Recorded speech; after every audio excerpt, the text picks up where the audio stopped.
drivers, there's one type of order that's becoming much more common. And I honestly think that it's one of the worst types of deliveries that you can accept. And it's not restaurant food. These types of orders, they're going to beat our bodies up. They're going to cause a ton of wear and tear on our vehicles. And to make matters worse, I think what these are doing is changing the customer where they don't actually see us as a food delivery driver anymore. I recently accepted one of these kinds of orders thinking it would be quick. And then I got a follow-on offer, and that was a good one. So this turned into a stacked order. But after talking with the customer at drop-off, I realized something has completely changed in how I think about these kind of deliveries. In this video, I'm going to show you what happened. I'm going to go over if the tip made this whole thing worthwhile or not. I'm also going to cover why I think that customers keep placing these kind of orders.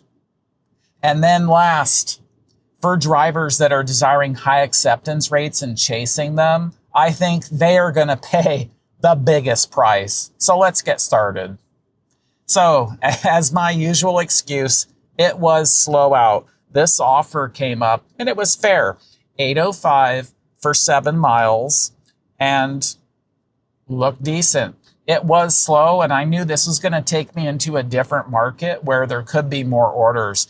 And then I had time to go in and see what it was, and it was just one 40-pound bag of rock salt for a water softener. It was from Home Depot. And then before I could even get out of my car, I got a follow-on order. This one was really good. It was from a liquor store nearby, and it was 10:03, adding on 3.4 miles. And the good news, I knew by going into the Home Depot, this item didn't require refrigeration. So no issue there. No one's going to get cold food. And then I saw that this follow-on order, the drop-off was actually before the first one. So this is great. And 10:03 for 3.4 miles, I knew this customer tipped me well, because usually people that place alcohol orders, they tip you like you're their bartender. So this order was really smooth. I got out of the car, brought the card in, and I went up to the customer service counter. And there, the nice lady brought out that 40-pound bag of rock salt. And obviously, I'm not too scared of that. I wheeled it out to the car and then headed over to the liquor store. That pickup went really smoothly as well.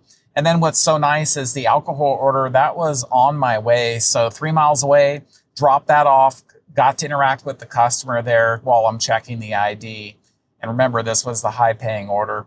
And then I started heading to where the rock salt drop-off was. And this is where the insights really come in.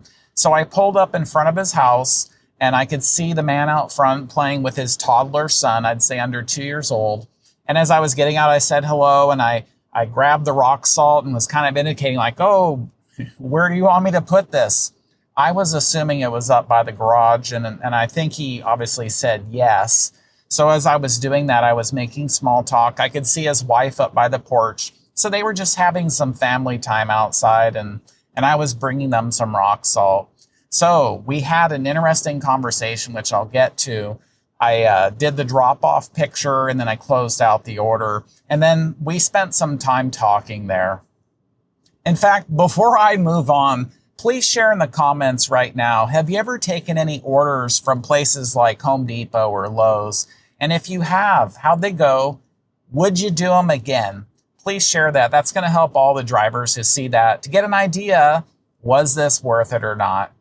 So next, was the trip worth it? Was the tip there? So because this was a stacked order, the base pay was $12.66 if I recall, and the tip was $5.42, so that would bring it to $18.08, roughly 10.3 miles or 10.6. So, and that was about 45 minutes. So when you look at that, that's roughly, we'll just round, $18 an hour, and then it was more than $1 per mile, so that's good. One little pro tip for you. You want to make more than the miles you drive. So a good figure to use is double your miles. That's how much you should make.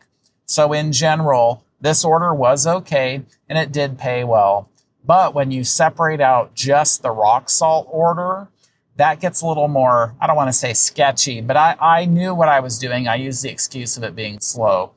And I do want to mention, obviously, I'm making a video about this, so I shy away from any orders like this. I took that order on purpose to also just have a little surprise and see what happened, and then I could share it with you. But even if I didn't do that, the earnings were still okay at a minimum. At least it was more than $1 per mile, like I said.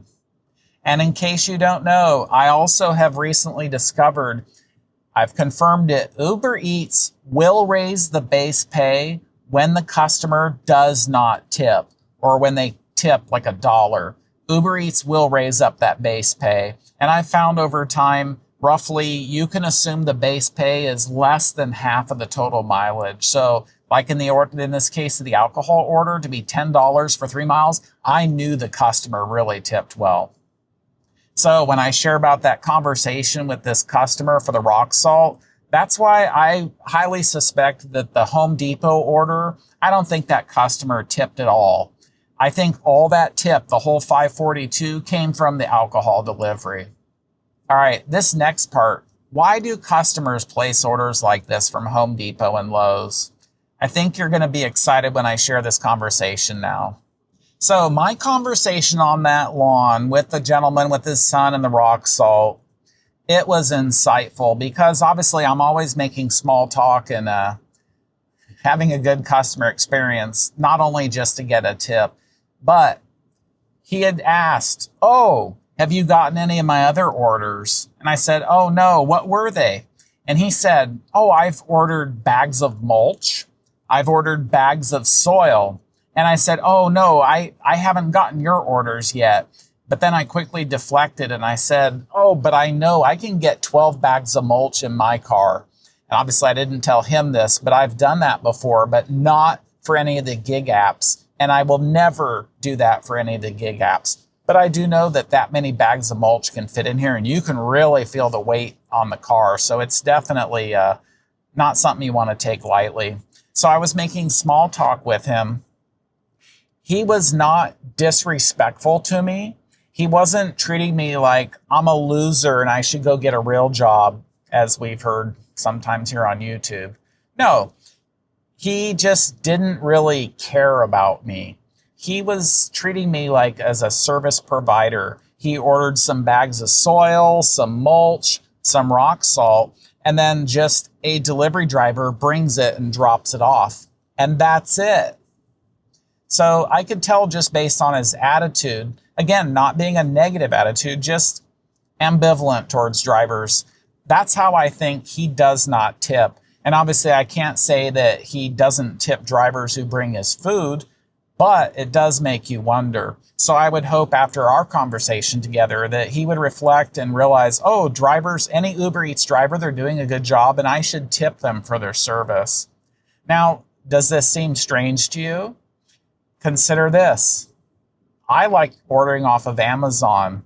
Do I tip the Amazon driver? Do I ever go out of my way to go find them and talk to them? No, of course not. In fact, I've even forgot to turn on the light many times at night when I know a delivery is still coming. And I have nothing against the drivers, whether they're Amazon workers or the Amazon Flex drivers. In fact, whenever I see the drivers, I always say, hi, thank you so much. You're doing good things, because we're food delivery drivers. I know what it's like. And so you want to have a good rapport with them. But I still never tip them. And why is that? It's because I'm ordering a service. I'm online ordering from Amazon. Package shows up. The end. I'm not considering that I need to tip, because I know they're making a good living based on what Amazon pays them. So now, apply this to us from a customer's perspective.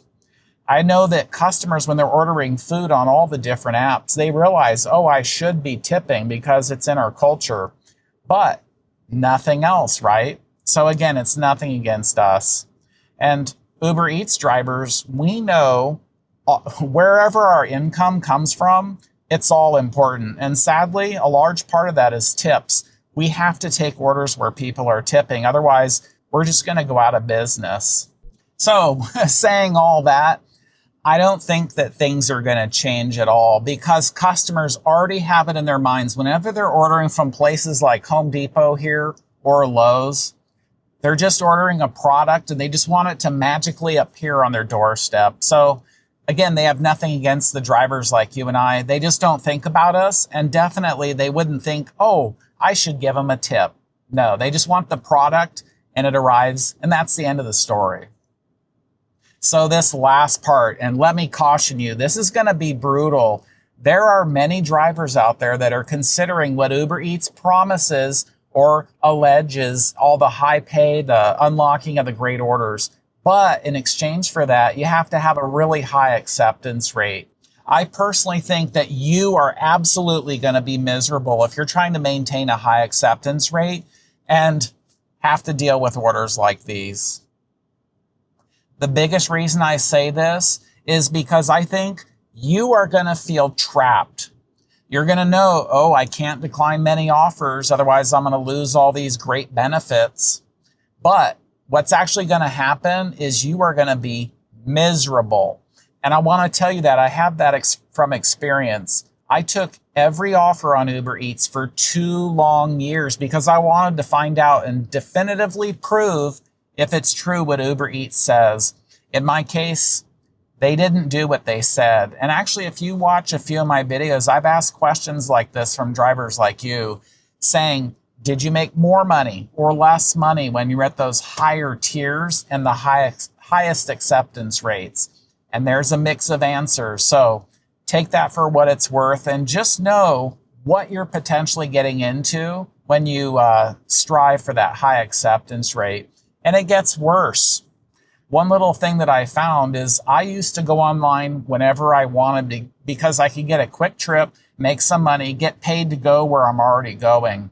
Well, when you are forced to take orders, I had to actually increase the time that I'm able to work. So I wouldn't go on if I only had 30 minutes. I would wait till I had hours, blocks of time in case I got that one order that was, say, 30 miles away, and I had to take it because I wanted a 100% acceptance rate. Here's the bad thing about Home Depot and Lowe's. Look at this. There's a lot of dirty, heavy, cumbersome things in there. And then you're going to have to fill your car up with it, and hopefully it's not bags of cement, getting cement dust in your car, or bags of soil, mulch, on and on. What about some paint? Can you imagine all the chemicals they have in there? And then the other aspect of what's miserable about those stores, do you know the layout? What if there's a specific tool? If you're not a tool person or whatever other products they have, their plumbing items or sprinklers, do you have experience with all that? Think of that massive warehouse and you have to take the time and go in there and find what they want. But the good news, no matter what it is coming out of this building here, the good news is you're going to get some free exercise because you're going to have to lift and maneuver them and put them in your car. And then the same thing at the drop-off, doing it again. So it's good exercise for you. Also, don't forget that they sell bricks and things like that inside of Home Depot, or the massive gardening supplies, bags of fertilizer. So let's get back to my Home Depot order that I did. You need to take all these things so seriously once you consider getting an offer from there. So in the beginning, I noticed I could not see what was on that order, and that's because it was a package delivery. The difference is if you do a shop and deliver order, that offer is going to show up as 1 item or 3 items and say heavy. So at least if you're doing a shopping order, you're going to have a much better idea of what you're in for. If you do a package delivery like I did, I had no idea what I was going to pick up. So wouldn't it be interesting to find out what kind of nightmare can you have doing a shop and deliver inside Lowe's? I've got good news for you. I rejected this order that I'll show you here on the screen. I rejected it because I knew it was going to be a nightmare. But then in the spirit of just trying to find out, could I have done it? I went the next day or two and I went through, because I saved all my screenshots. You should always screenshot your orders. And I went through and I actually took the time to go and shop that order and see, could I have done it in the time? And then would it have fit in my car? So I've got exciting news coming up with that video. So watch that video next, and I'll see you there.